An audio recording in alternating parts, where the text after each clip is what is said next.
Is it time for you to go out on your own as a lash business owner? It might just be. And today I'm going to share with you the 20 questions that you should be asking yourself before ever jumping into starting your own lash business. Now, this definitely can apply to any sort of business. Like if you're going into education or if you're going into a product line, that is actually a completely separate business from you providing lashes to clients. So a lot of these questions will also apply if you're getting into any business. But for those of you that are thinking about starting your own business or you're just ready and raring to go, here's 20 questions I want you to be able to ask yourself. And stay to the end because I do have a free prep and planning guide that you're going to want to download to ensure that you have all of these questions written out and my top resources to help you get the answers to these questions. All right, so let's dive into questions. We got a lot to cover today, so we're just going to start rattling them off. First and foremost, have you taken a lash training? I know, seems like an obvious one to become a lash artist, but there's a lot of people who have just learned how to do lashes by watching their lash artist lash for an hour and then bada bing, bada boom, they've figured it out, or maybe that's even YouTube, or they're just experimenting with it. I can't recommend a quality training enough to help set you up for success. Don't go starting a business if you don't have a skill or service to provide. That would be a huge learning curve, both for you to get the business side of things going, but if you don't really know what you're doing, how are you ever going to build up a reputation that's going to start marketing itself for you rather than you having to deal with bad reviews, poor retention, all of that. So I can't recommend a high quality lash training. Notice I didn't say expensive. There's a big difference. There is something called lash course buyer's remorse, and I know that's been me before. I did the Death by PowerPoint back in the day training, and it was a big epic waste of my time. But I know that I get messages all the time of, I didn't even know that, there was anything to assess adhesive from other than just, a 3 to 4 second dry time, or it's a beginner glue, or it's an intermediate glue. And that is having to do with your education on it. So in this prep and planning guide that I'm going to give you access to at the end of this, I do have a article that I wrote for My Brand Lashes at the time called How to Avoid Lash Course Buyer's Remorse. And it just gives you a brief outline of what to look for and consider in a lash training, especially if you're brand new to the lash world and you really have no idea the difference between a $2,000 course and a $500 course. This will help give you some clarity and some direction in what to look for in a lash certification course. Because guys, we're unregulated, so there is no standard. There is no, you should teach X, Y, and Z in a lash course in order to set someone up for success. It's not like that, unfortunately. It's still the Wild West. So hopefully this guide will help you at least know where to start. And if you're an educator, I would look at this guide and make sure that you're hitting all of those marks, because that is where you can start to charge premium price points, because you are setting the standard of, this is a really quality course and you're going to move forward and be successful. So definitely check that out. Question number 2, have you saved enough money to purchase the minimum amount of supplies and equipment needed to start taking clients? Now, we have a very low overhead as lash artists. Our lash trays, they're not that much. I know some of you are like, oh my God, some of them are $25. But in reality of what it would cost for you to start up a facial business with all of that back bar and the different types of products for dry skin or combination skin or oily skin or acneic skin or aging skin, we don't have to do that. You can really start off with like 3 or 4 mixed length trays, some adhesive, some iPads, maybe little tapes, some tweezers, and you're good to go.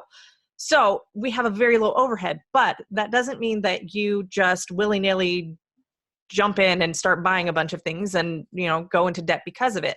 I really do advise you at least having some money set aside or take out a loan. Not crazy about the ideas of loan, but it is an option for you to invest in getting your business set up, because there is a lot more than just our actual supplies that goes into running a business. You need a business license. You may have to file paperwork or documents or pay things to your local government in order to be able to run a business. You have to pay taxes. You have to have your bed, your treatment table. You have to have, your ergonomics and your lighting and all of that kind of worked out so that you're setting yourself up for success. If you can get away with the bare minimum and then start to invest in higher quality things or better bedding or better chairs and all that kind of stuff as you grow, great. Also know that you're going to have to pay for online scheduling and website maintenance fees and all that. So I do have a list of all of the necessary startup materials and supplies and equipment you would need to start taking lash clients. So start saving towards that now. And then when you have enough money saved up, you can start to purchase it organically, wait till a sale, or just go all in and put it on the credit card. Again, not recommended, but do you. Question number 3, do you have a space to lash out of? This is huge. While most of you probably listening, because you're in different parts of the world, may be able to lash out of your home, and that's just the standard for lash artists, that's fine. For a lot of us here in the US, it will mean that you probably need to have a space outside of your home. You want to make sure that you're checking to make sure it's legal for you to provide services out of your home. If you're listening in California, sorry, not legal. You're not covered by insurance. FYI, if you're doing something, even though you think you're saving money, it's actually setting you up to be highly, highly liable for any sort of injury. I mean, they could trip in your parking lot in your it's your apartment and sue you and take everything that you're worth and shut your business down. We want to avoid that.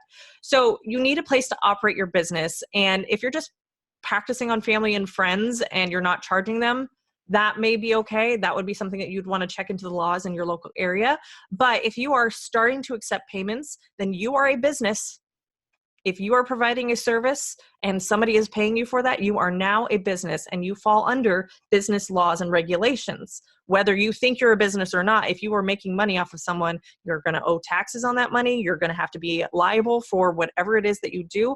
So I want to make sure that your lash space is compliant with that. So whether that's a commercial space or your home space, we want to make sure that it's a great environment, not only for our clients, but for us to feel safe in.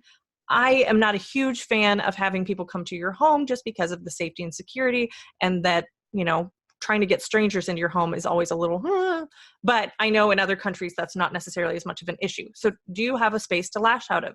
Is it inviting? Can you grow there? Can you market yourself to new clients and build your business out of that space? Question number 4, do you have a business name?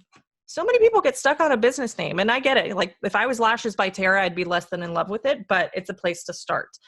You can start with whatever name just comes up and is easy to move forward with, but know that as you're building out a brand, you want to leave opportunity for what the future could hold. So maybe not having lashes in the business name to allow opportunity for other services. So if you ever do bring on a team and they're not just lash artists, maybe there's a massage therapist or a spray tanner or a microblading artist, and you're, Jackie's Lashes, it's going to be a little bit of a disconnect for people to instantly identify what it is. Whereas if you're like beauty lounge or beauty bar or salon or spa or whatever, you have the area to open up just a little bit more.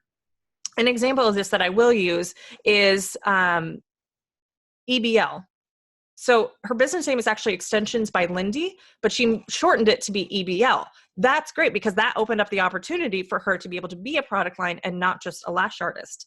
Because Extensions by Lindy would make me think she does eyelash extensions and it's just Lindy. But EBL, while it's a shortened condensed version of that, it opens up. It doesn't necessarily tie her to just being Extensions by Lindy, even though now she sells product line.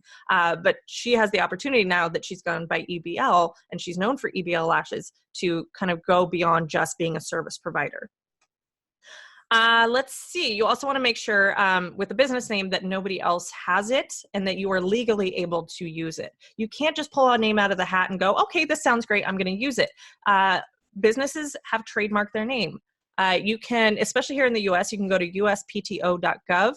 Whatever country you're in, you can do a Google search for a trademark search, because if somebody has applied for and received a trademark, you cannot go out and then use that name. You do not have the legal rights to do it. So for instance, the Lashpreneur is trademarked. I've seen somebody using the Lashpreneur to promote whatever it is that they're selling, their training or their course, and we had to send them a cease and desist because they do not have the legal rights to use that name, because it would confuse my audience thinking that I'm going out and promoting it, but I have nothing to do with that business. So she was very, very nice and took everything down. But if somebody else has trademarked the business name and you're trying to make money off that name, they can come after you. They can send a cease and desist. And if you don't stop, or you're not aware that you're using it and you're making money off of it, they can actually come in and take the money that you've made off of using their name. So we want to avoid all of that. And I give you steps in this prep and planning guide to kind of see, kind of search for the list of names. And I think that's where it gets tricky with coming up with a business name, is that coming up with a name that nobody else has used and you're not creating confusion. Now, the next question we're going to go into is, do you have social media pages for your lash business? And I want to clarify, do you have business social media pages for your lash business? Y'all with the personal accounts, y'all with the personal Facebook, but you've got it under your business name. That is a risky little game that you're playing, because it actually goes against Facebook and Instagram's, just Facebook's terms and conditions to run a business off of a personal profile. So if they find out about you, and don't think that you're such small potatoes that Facebook won't find you, their algorithm is very smart and good at notifying things and getting red flags and warnings and stuff, that they will just shut your account down and say, sorry, you didn't follow our terms, bye-bye. And that's it. You can't get it back because you violated their terms. So I recommend always, always, always playing by the rules when it comes to social media, because we don't own it. They do. We want to play nice with them and the Facebook gods and Mark Zuckerberg and his minions.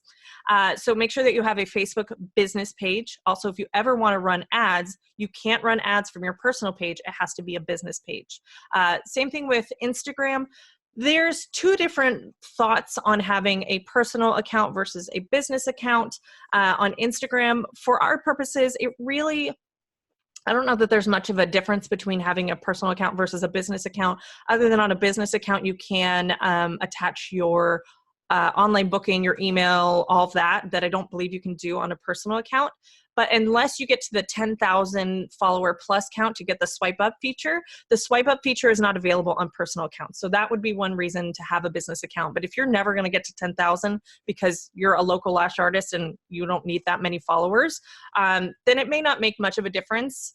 There is a theory that this whole shadow banning conspiracy theory doesn't happen to personal accounts. So in reality, just test it out for yourself, whether having a business account versus a personal account on Instagram is best. Always, always, always, if you're going to go the personal account route, make it public. There shouldn't be anything on your Instagram feed for business that the public shouldn't know about, right? Like if you're trying to hide stuff because there's pictures of you partying and you don't want your grandma to see it, that doesn't belong on your business page. Create a separate personal account for you to follow friends and family and celebrities, and then create a business account, whether that's a personal one or a business one, to move forward with and to have your business be able to promote on there. The nice thing too about the business page, and I'm not sure about personal, but you can link to your Facebook. So you can kill two birds with one stone by posting on Instagram and having it automatically post to Facebook. That's the great way to start. When you get bigger, I don't recommend sharing the post between the two, because you do want to create a unique post for each platform, because they do have different functionality. We'll save that for another day. Next question, have you reserved your website domain name, and are you working on getting a website up and running? Before I ever opened my business, I had a website. Now, I tried to DIY it myself, and it was a hot freaking mess. And I actually ended up deleting the website accidentally.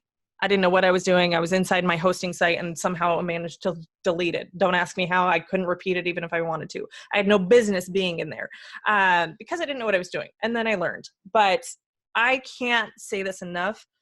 First thing that you should invest in or work on or get up is some sort of website. If you don't have an online presence these days, you basically don't exist.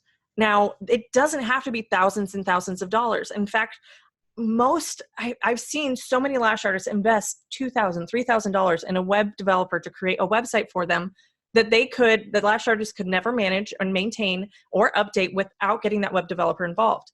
And that website didn't really do much to convert. Sure, it looked pretty, it looked beautiful, but it didn't serve the marketing purpose that website should have served for that lash artist. And I found that the beauty industry, we have a different approach to websites, and especially you solo lash artists, than bigger businesses. Now, my website is more of an online marketing website, which is where a lot of web developers come from. So they want you to build an email list, and they want you to have opt-in pages and all this kind of stuff. But to be honest with you, most lash artists, building up an email list is a whole other separate job. Right? You don't need thousands of people on an email list. I love email marketing. It is very effective, but you have to be consistent with it. And unless you're going to come up with other content to put in that email aside from discounts, I don't recommend it. Not at this point. You're in the prep and planning stage. Just get a website, up and running so you have a place to drive traffic to where people can find out more about your business. If you just have social media pages, and I've done an episode about this in the past, you're actually hurting yourself by not having a website for people to go to find more information. So definitely look into getting a website. Next question, do you have a base of clients you can start charging? Now, this will be different for everyone. I do recommend using lashes as a side hustle. Now, that doesn't always mean that it's a side hustle to another lash job, because that can get very tricky if you're an employee elsewhere that does lashes and you want to then go start your own lash business. So I do have notes inside of this prep and planning guide on if you are an employee or an independent contractor for a business, just some legalities around that and what opportunities you have. So I will say, and again, check your local state laws, because I'm not a lawyer, but I'm pretty confident in this, that if you're an independent contractor here in the US, clients are yours. If you build a clientele and your boss, manager, whoever doesn't want you taking the clients, they actually don't get that right to say that, because as an independent contractor, you are actually independent of the business. And if they get all pissy about it that you took clients, you can actually sue them. And you can sue them anonymously by contacting your Department of Labor, because they actually misclassified you as an employee, which means that if they require you to show up at a certain time, if you have a schedule, if you do not have access to client information, if you have to dress a certain way, if you have to do cleaning, if they take payments for you, those are all things that employers provide for employees. So if any of that is in the realm of what you're required to do as an independent contractor, you got a pretty nice lawsuit on your case. So I've advised many a person to seek out legal counsel or to go to the Department of Labor and file a complaint on your behalf. Again, it's all anonymous. So again, there's more details inside of that for in the prep and planning guide. If you're outside of the US, it may be similar, it may not be, but I would just look into your independent contractor laws to make sure that you can get out of whatever it is. If you sign a non-compete as an independent contractor, it doesn't really apply. Non-competes are generally for employee-employer relationships. So feel free to go out and start your business wherever. But if you have any questions, contact a lawyer who's well-versed in employment law in your city or in your state, and have them run down what your options are as far as this. Because the last thing I want to see is someone feeling like they're bullied, or that, somebody else is preventing them from being successful in their business. Because even if you have signed a non-compete, the point of non-competes is to protect the original business from people coming in and stealing. It's not meant to prevent the employee from ever having to earn a living or from being able to earn a living. If all you know how to do is lashes, then you might have a case against your non-compete that you have no other skill set to go out and to start a business. So this non-compete is actually keeping you in poverty level. And that's not the point of non-competes. Non-competes is to protect the proprietary information from the original business. Anyways, whole other topic for a whole other day. So back to, do you have a base of clients you can start charging? If your lash business is a side hustle, I recommend working at another job that's outside of the lash industry that you might actually start to get clients from. So go work as a waitress at a restaurant and start doing all the lashes of the other girls there. And use the side hustle aspect of your lash business until you're ready enough to have a client base that can help you stay afloat when you are moving full-time into your business. Now, for me, when I did that, I had 14 clients when I opened up the day I opened up my doors. So I worked as an employee at a salon. They didn't have any non-competes. They didn't even provide lashes. I was the only lash artist there. So I had built up some clients at this salon, and then I was doing their lashes out of their house for 2 months until I found my location. And so I had 14 clients to start my business with. Now, I promise you that did not even cover the bills, but it was a place to start that I wasn't at least going broke. So it took me a while to build up enough clients to be able to start paying myself regularly and then go from there. But I had the base of clientele. If you start off with 0 clients when you're opening a business, that's a scary place to be in, and you might be doing things out of desperation station rather than intentional moves in your business. So that could be like doing $50 full sets, or using Groupon, or just basically selling your soul for a penny to do someone's lashes. All right, next up, do you have a business license?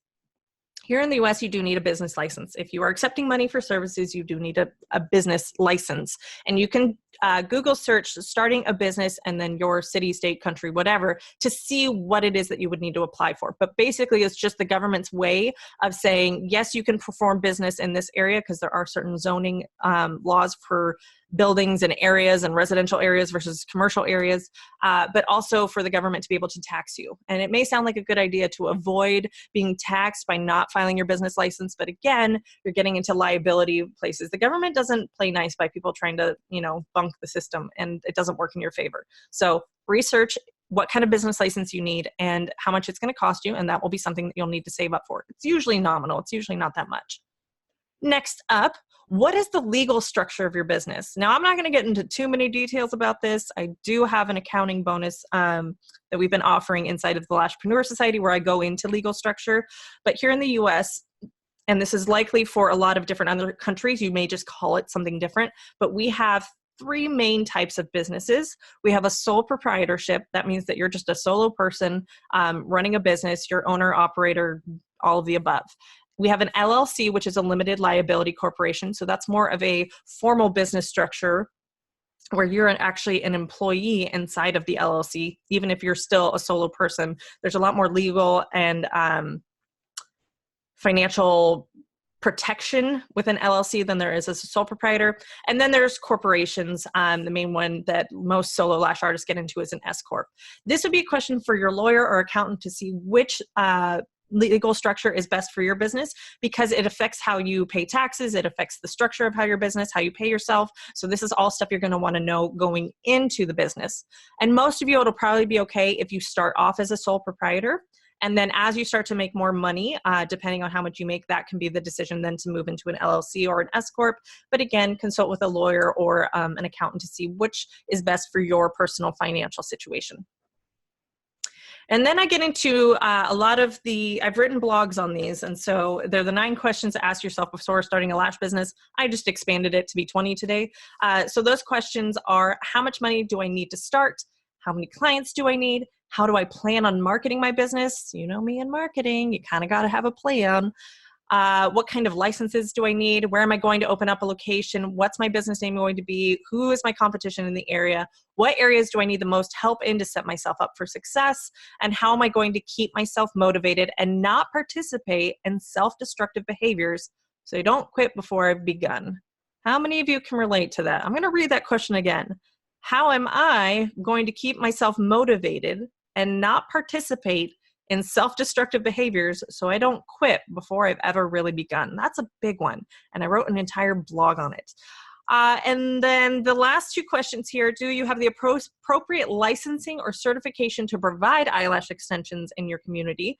So some countries, you don't need any sort of license. Here in the US, mainly we need a cosmetology or an aesthetics license. Some states do have a lash-only license, but it is a government-regulated and provided license. So just make sure that you're compliant, again, because if you are not licensed, like here in California, if you don't have a cosmetology or an aesthetics license, you're providing services illegally, and again, you're not covered by insurance, so you are completely liable for any damages that happen. So you just want to make sure you've dotted your I's and crossed your T's. And then the last question for you when you're getting ready to start your business is, when we starting? When am I going to start my business? When is the date that I'm going to make that happen? And having a plan on, here's the steps I need to take, and when I get to this threshold of step number whatever, then I'm going to move, I'm going to jump. This, my most favorite quote for those that are looking to get into business or they're thinking about doing something big that's kind of scary, is leap and the net will appear. It's not, the net's there, it's okay, it's safe for me to jump. A lot of what we do in business is very risky. It's very unnatural for us to not know what the next 12 steps are, and we want to have it planned out. But here's the thing, even if you knew to a T what your next 10 steps are, you'll get to step 5 and the rest of the steps will all have changed. So it doesn't make sense for you to try and plan 10 steps ahead. If you've got the next 1 or 2 steps, it's time to leap. So go through this prep and planning guide, and you can download it at thelashpreneur.com/prep and planning. I'll also attach a link in the show notes. And if you have any questions about what's next for you in your business, I highly encourage you to message me at thelashpreneur.com/coffee chat. And go ahead and download that prep and planning guide. And I will talk to you guys soon. Have a good one.